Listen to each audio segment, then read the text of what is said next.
Hello viewers, कैसे हैं आप सब लोग। आज मैं आप लोगों के साथ बहुत ही मज़ेदार रेसिपी शेयर करने जा रही हूँ जो कि बहुत ही जल्दी बन जाने वाली है।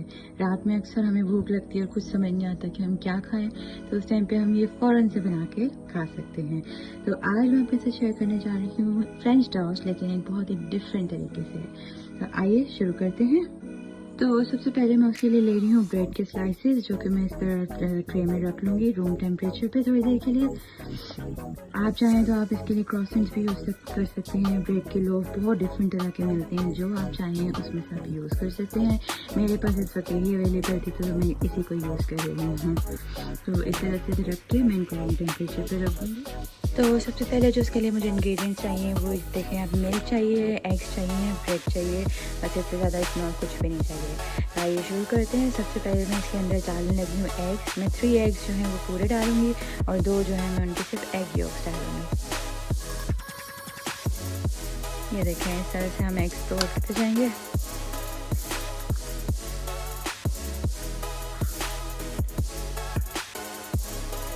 ये 3 एग्स जो है मैंने इसमें डाल लिए हैं और 2 जो है मैं उनके सिर्फ एग योक्स जो है वो सेपरेट कर लूँगी।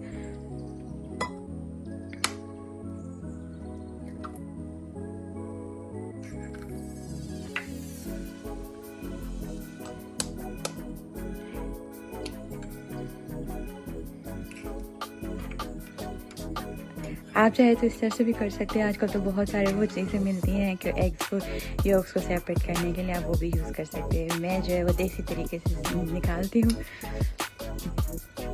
इस तरह से। एग योक्स मैंने इसलिए डाली हैं क्योंकि उससे बहुत थिक लुक आता है, इसका कस्टर्ड का फ्लेवर लगता है। तो अब मैं इसके अंदर जो है डाल रही हूँ वेनिला एसेंस 1 टीस्पून। आपकी मर्ज़ी है, आप इसको थोड़ा ज़्यादा भी डालना चाहें तो। इसी तरह से मैं 1/4 जो है इसमें सिनेमन पाउडर डालूंगी।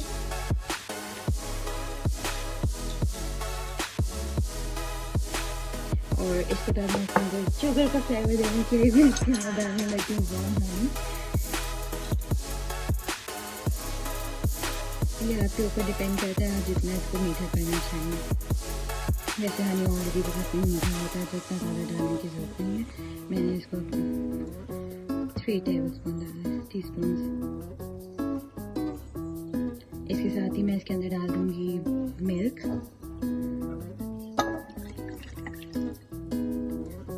इसके साथ ही अब इसमें हम पिंच ऑफ सॉल्ट डाल देंगे और अब इसको अच्छी तरह से हम विस्क लेके उससे मिक्स कर देंगे। अच्छी तरह से मिक्स करते जाएंगे ताकि कोई लम्स वगैरह इसमें ना लगे और एग योक्स और सब अच्छी तरह से मिक्स हो जाए।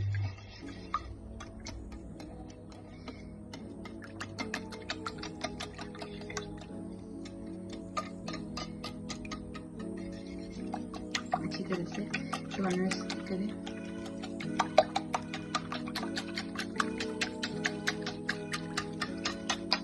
मिक्स करने में थोड़ा टाइम लीजिएगा ताकि ये अच्छे से मिक्स हो सके।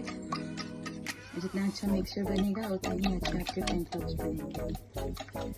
ये देखें, इस तरह से सारा अच्छे से मिक्स हो गया है। सिनेमन जो है वो ऊपर आ जाएगा इस तरह, उसके लिए परेशान नहीं होएगा क्योंकि वो पाउडर है तो इस वजह से वैसा आएगा। अब मैं इसके अंदर ब्रेड को सोक कर लूँगी अच्छी तरह से। इसको पहले एक साइड को होने दें अच्छी तरह से एब्जॉर्ब, फिर उसके बाद साइड चेंज कीजिएगा और इसको 2-3 मिनट ऐसे ही अंदर रहने दें ताकि ये अच्छे से एब्जॉर्ब हो जाए।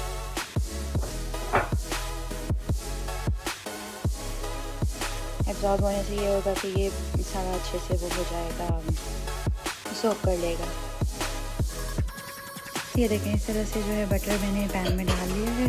जैसे ही थोड़ा सा ये हॉट हो जाएगा तो मैं इसके अंदर जो है इसको फिर एब्जॉर्ब हुए ब्रेड को डाल के फ्राई कर लूँगी। काफ़ी देर के लिए वो एब्जॉर्ब हो गए हैं।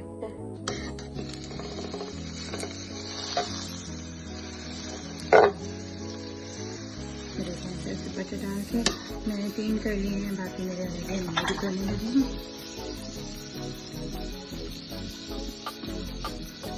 बटर की खुशबू इतनी खूबसूरत आती है।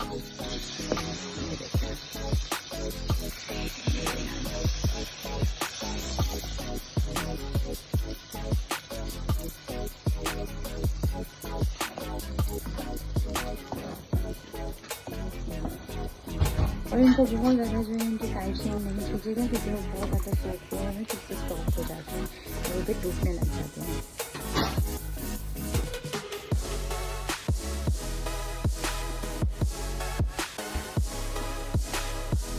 ये दो अभी मेरे बन रहे हैं और बाकी जो बन गए उनको मैं जो है बेकिंग ट्रे के अंदर जो है रखने लगी हूँ।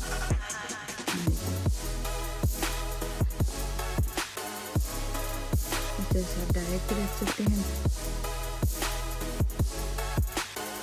और ट्रे आपकी मर्जी, आपके पास जो भी अवेलेबल हो आप जैसे उसको फिक्स करना चाहें वो आपके ब्रेड के अकॉर्डिंग फिक्स होंगे।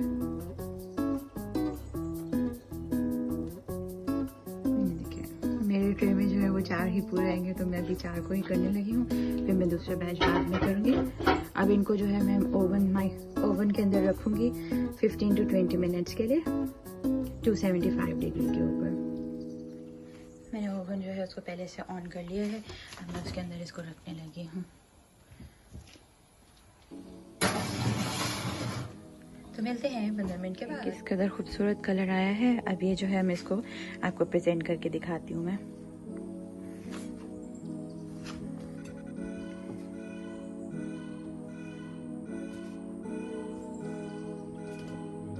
ये देखें, तो आप इसको जो है फ्रूट्स के साथ सर्व कर सकते हैं। मैंने यहाँ पे ब्लूबेरीज ली हैं और स्ट्रॉबेरीज ली हैं, आपकी मर्ज़ी है, आप जिस मर्ज़ी फ्रूट के साथ इसको खाना चाहें। बनानास भी डाल सकते हैं। ये देखें इस तरह से। अब मैं आपको प्रेजेंट करने लगी।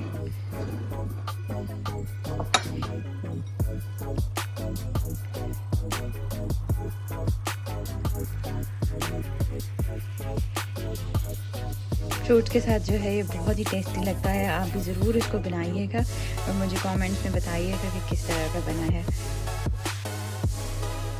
फ्रेंच टोस्ट आपने सिंपल तरह के तो पहले भी खाए होंगे, लेकिन ये थोड़ा सा डिफरेंट स्टाइल का है और बहुत ही मज़े का लगता है। अब मैं इसके ऊपर थोड़ी सी डस्ट करने लगी हूँ शुगर, या आपकी अपनी मर्ज़ी, आप इसको करना चाहें तो। और मैंने इसके साथ लिया है मेपल सिरप। मेपल सिरप से इसका बहुत ही ज़्यादा अच्छा टेस्ट आता है। ये देखिए,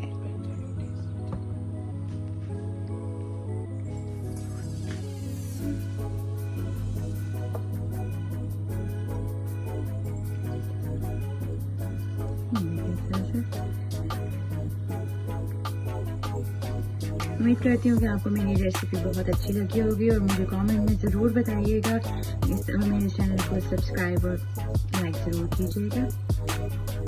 नेक्स्ट टाइम मिलेंगे एक और अच्छी रेसिपी के साथ। अल्लाह हाफ़िज़।